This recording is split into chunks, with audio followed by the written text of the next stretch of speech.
Saturday, everybody. I'm just doing a quick little check-in.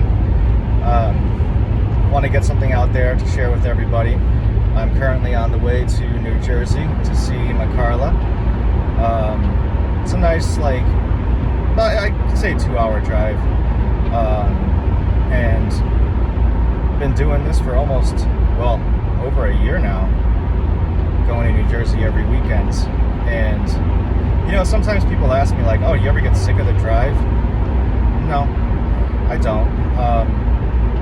And I make the most of it, because not only do I have something wonderful at the end of this journey waiting for me, someone wonderful waiting at the end of this journey for me, I make the most use of the time, because if you're in the car for 2 hours, you can use that time productively. Sure, you could just listen to some music, and that's fine. Obviously, have fun, do whatever you want.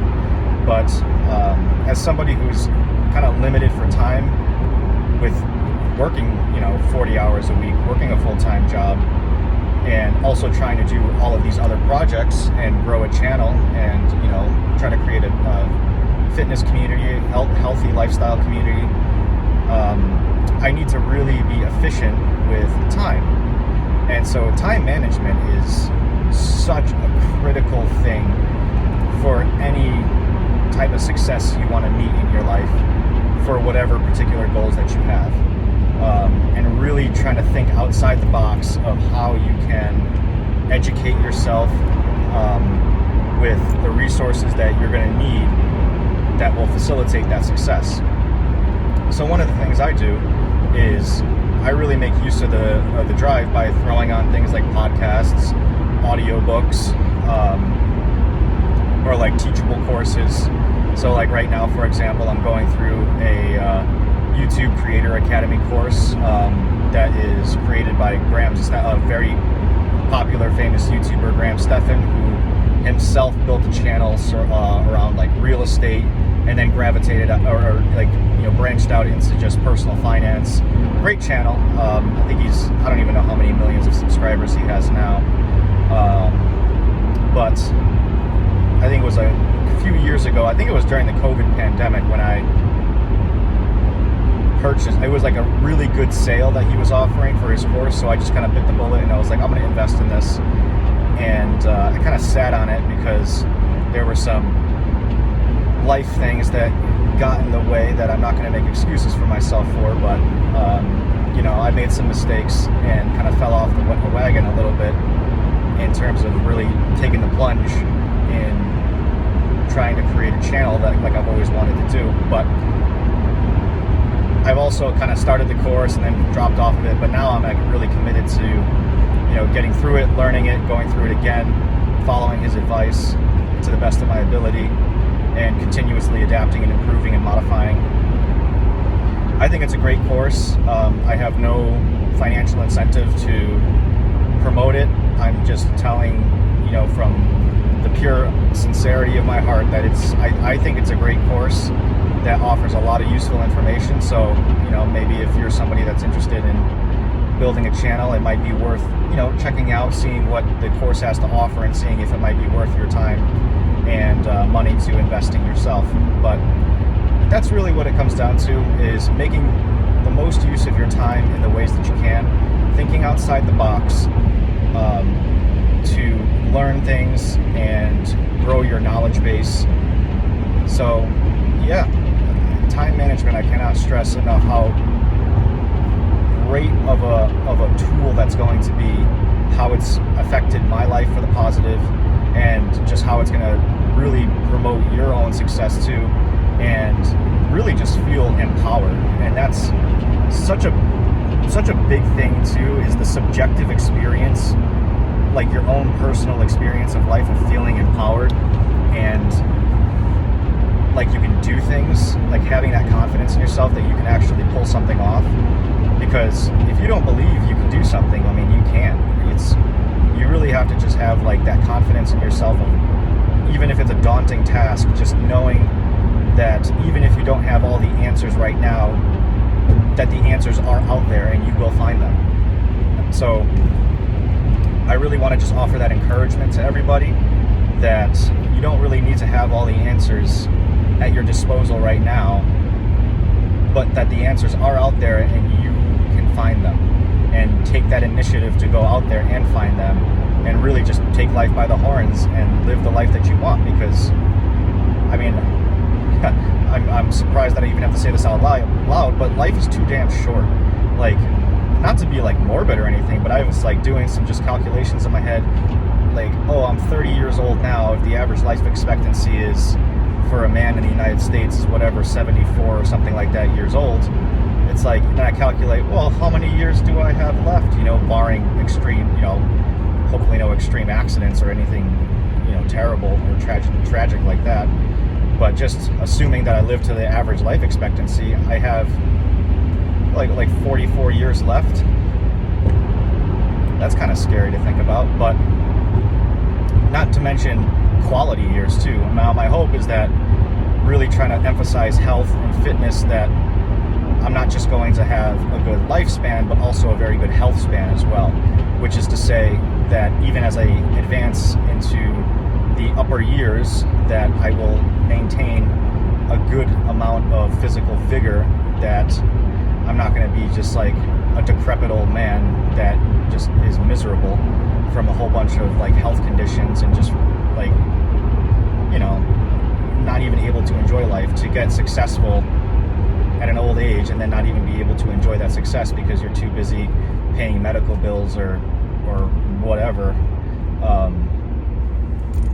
to actually enjoy things, which is why I really advocate trying really hard to be as successful as you can, as young as you can, with the caveat that obviously you got to be careful, because for those individuals who are very fortunate to make a lot of money very young, just for lack of maturity, maybe aren't utilizing those resources to the best use possible. And I could think of a few names, like YouTubers that are kind of living, I guess, a debaucherous lifestyle, that I'm just kind of not trying to judge them, but just a little concerned for their well-being in the long term of how that's going to play out for them. So thinking about what kind of wholesome life that you want to have, whether it's you want to go travel and see the world, to be cultured and experience other people's lives and the way that they live them, other societies, other cultures, and how they go about approaching life. That's something that I'm really interested in, is hopefully that when I'm able to acquire the financial resources necessary, to really go out and see the world, there's definitely some cultures that I have a very strong interest in, particularly like East Asian cultures, that I have a lot of admiration and respect for in terms of just like their aesthetic tastes and, food. I'm a big foodie, so culinary is going to be a huge thing that I want to explore, just the flavors of the world. And, I think that's a wholesome use of your time, because it's one thing to acquire luxury things, but I would say that there's a lot more value in utilizing money to have experiences and share life in particular with somebody. And who knows, maybe the love that I have for Karla and the relationship that we have, that I would, be so bold to say is overall very healthy, and it's a very good example of what could be, especially in light of just a lot of the kind of dating controversies and like these kind of horror stories you hear about dating apps and just people with not the best intentions on there, and really advocating for, I guess, what you could call leaning towards more like traditional family values, of really the benefit of committing yourself to just one person and really growing with them and getting to know them, as opposed to a life that's a bit more promiscuous and you're kind of jumping around from partner to partner. And again, I don't say that to just be like judgmental. I'm just really trying to emphasize like pros and cons. Like, think about the different ways that you can approach life and the pros and cons that come along with that. Because I would say that the pros of focusing on committing to one person is dramatically more beneficial, especially long, I mean, in all terms, like short term, mid-term, long term, it's just better all around. And for one thing too, is that nobody stays the same. Like, we're all constantly changing. I would like, it's obvious to me to say that, you're not the same person now as you were 10 years ago. We change and develop over time. And that's going to happen with your partner too, is that, they're going to grow and develop and change as like life unfolds. And one of the beauty of a relationship, a committed one, is that you can grow with somebody, like you grow together. And that's another big piece of advice that I have too, is relationships are never stagnant, and there's no such thing as like we're just not getting anywhere. If you feel that way, that doesn't mean you're not getting anywhere. That means you're getting apart. You're either growing together or you're growing apart. There's no really in between. There's not really any stagnation of like, oh, we're not getting anywhere. If that's the feeling, you're going in the wrong direction. You're growing apart. So always realize that it's going to take effort. Relationships are hard. They take effort, because at the end of the day, coming from at least my spiritual background, on the understanding that we have this thing called concupiscence, which is kind of the natural inclination towards what would be called like sinful characteristics, like sinful tendencies. You have to work with another fallen individual, not only my own weaknesses, but another person's weaknesses. And I want my content and information to appeal to a broad audience, not necessarily just people that subscribe to a religious tradition. So I'll use terms like sin or concupiscence, fallen nature, just because those are terms that are familiar to me, and I have an understanding of what they mean. But we can also secularize it to just call them weaknesses. Like, we all have weaknesses, and I have weaknesses, my partner has weaknesses, and so you have to work with that, and that creates difficulties in relationships and challenges that you have to overcome together. And so really, here's like, if you want to take away one thing from this little video that I'm going to share, is how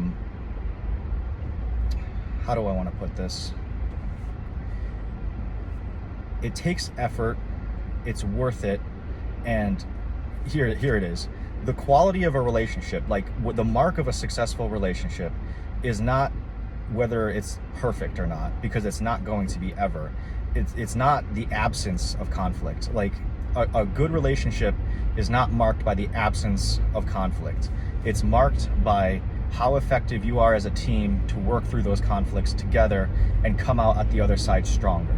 And that, if you're able to do that with somebody, like, man, you're going to have a rock solid relationship, and you two are going to be unbreakable. So I really just want to emphasize that point, provide a little like quick Saturday check-in.